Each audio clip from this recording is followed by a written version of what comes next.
Plusieurs centaines de magasins sont toujours fermés au Soudan. Le mouvement de protestation commencé dimanche dernier persiste. Bien sûr, c'est difficile pour les petites échoppes, ne pas travailler, ne pas gagner d'argent, voir la marchandise dépérir. Mais les commerçants essaient de tenir bon. Pour l'instant, le gouvernement n'a donné aucun signe d'inflexion. La nouvelle taxe de 1000% annoncée est maintenue. Alors ce chiffre, cet impôt de 1000% doit être relativisé. Jusqu'à présent, les commerçants soudanais ont peu ou pas payé d'impôts. Les autorités financières de Khartoum partent de zéro, ce qui donne ce chiffre très impressionnant et qui démontre, si besoin est, que les politiques fiscales et soudainement brutales n'aboutissent à rien, si ce n'est braquer la population. C'est un coup dur pour le chef d'État soudanais, le général Bourhan, qui vient d'achever une tournée internationale qui comprenait des escales en Occident, une première depuis sa prise de pouvoir. Il s'agissait d'ouvrir un nouveau chapitre des relations bilatérales. La tournée comprenait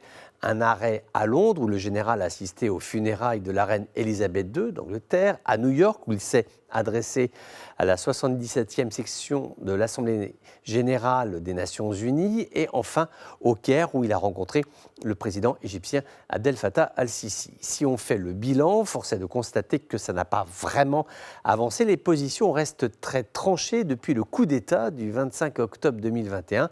La communauté internationale a interrompu son soutien politique et économique au Soudan.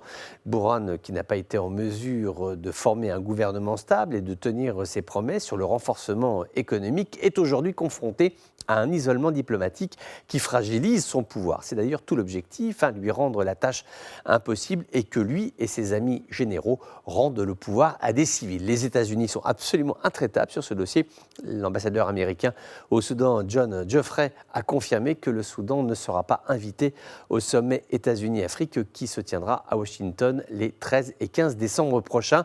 En revanche, avec la Russie, ça se passe un peu mieux. Bourhan a récemment rencontré le ministre russe des Affaires étrangères, Sergueï Lavrov, qui l'a remercié pour son soutien et son engagement à maintenir la coopération malgré ce climat extrêmement difficile, à la fois socialement et politique. Il y a aujourd'hui une véritable rupture entre les putschistes et l'opinion publique soudanaise qui s'était révoltée durant des semaines et qui ne veut plus aujourd'hui être dirigée par un gouvernement et un chef d'État qui n'ont pas été démocratiquement élus.